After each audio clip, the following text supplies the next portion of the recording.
Good afternoon students. आज हम class 8 का, जैसे मैं आपको एनसीईआरटी एग्जाम्पलर कुछ दिन से करा रहा हूँ, आज एक्सपोनेंट्स करें, एक्सपोनेंट्स ऑफ पावर्स। ठीक है। क्वेश्चन नंबर 1 है, in 2 raise power n is known as base constant exponent variable. कहते हैं अगर हमारे पास कोई टर्म है 2 रेज पावर n, आप बताओ जो ये n है इसको हम क्या कहेंगे, इसका नाम क्या है। ठीक है।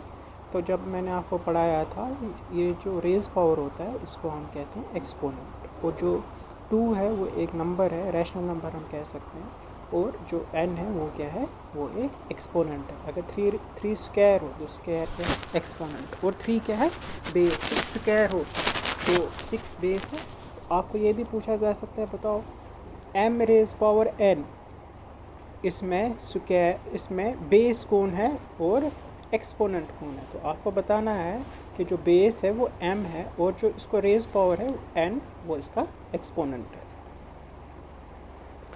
अब ये यहाँ पे हमें बताता है 3 रेज पावर -2 को हम कैसे लिख सकते हैं।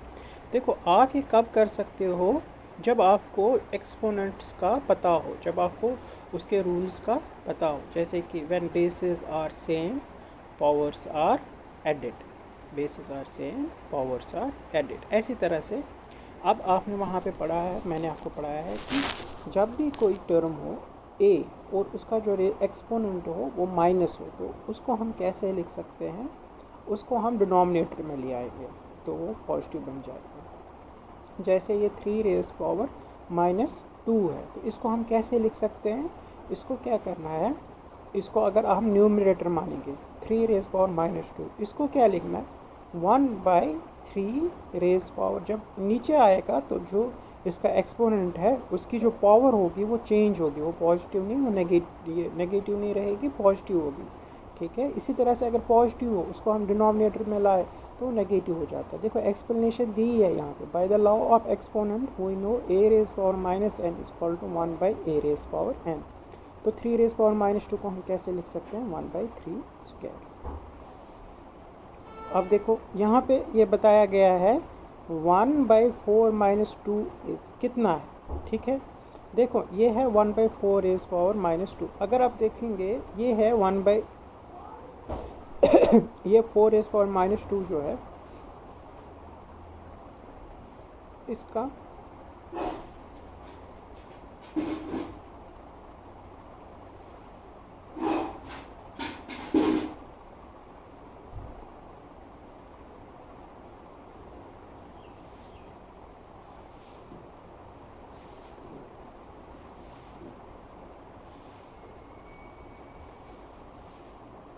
यहाँ पे ये एक्सपोनेंट, सॉरी, ये यहाँ पे ये जो एक्सपोनेंट है मेरे को ये नेगेटिव नहीं हो सकता, ये 1/-4 का स्क्वायर है। ठीक है। -4 का स्क्वायर कितना आएगा,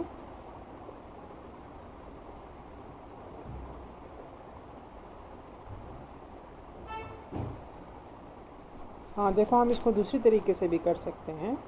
यहाँ पे जो किया गया है इसको, तो एक तरीका ये भी है कि इसको डिनोमिनेटर से न्यूमरेटर में ले जाओ तो ये पॉजिटिव हो जाएगा, तो 4 स्क्वायर 16। अगर वैसे नहीं है, आप देखो ये 1/a रेज पावर -n है। a रेज पावर -n किसके बराबर है, a रेज पावर -n अभी हमने ऊपर वाले सवाल में किया था 1/a रेज पावर n। तो ये 4 है, अगर आप समझो कि आपके पास 1 नहीं है, 4 रेज पावर -2 है, ये क्या बन जाता है, 1/4 स्क्वायर। तो जब हम इसको मल्टीपल करेंगे 4 स्क्वायर ऊपर आएगा, 4 स्क्वायर इज इक्वल टू 16। ठीक है। The value of 3 raise power 5 divide by 3 raise power -6 is, bases are same in division, तो बेसिस आर सेम, तो एक्सपोनेंट्स क्या होते हैं, उनका माइनस होता है। a raise power m divide by a raise power n is equal to a raise power m minus n। तो 3 raise power 5 divide by 3 raise power -6, वो बेस सेम रहेगी 3, 5 जो फॉर्मूला है m उसका माइनस और 6, तो वो 3 रेज पावर 11 हो जाएगा।